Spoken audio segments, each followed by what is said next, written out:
Io la apro. Sì.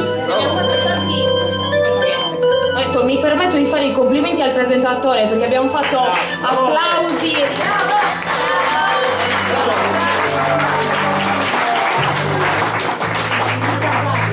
Non c'è premio più bello.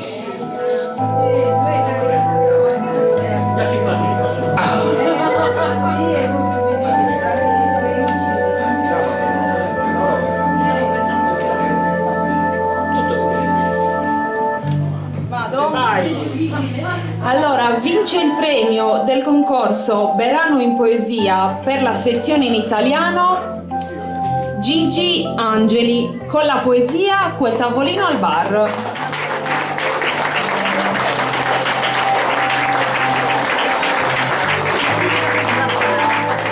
Naturalmente il premio è un contenitore con prodotti tipici del nostro paese, contiene anche del vino e mi dicono anche che non è del migliori, anzi di pessima qualità. È uno scherzo insomma che stiamo facendo, nel senso è veramente ma maluvissimo.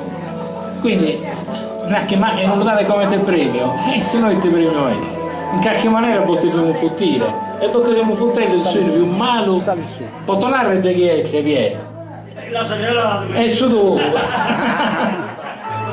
Comunque assazzatelo e dopo poi levatelo al cassenze. Gigi Angeli qua davanti con l'assessore alla cultura del comune di Ossi. Questa è la confezione offerta da Dolores Niedu. Che dire, grazie all'assessore, grazie a Gigi. Permettiamo. E ringrazio anch'io la giuria per questo onore. Grazie.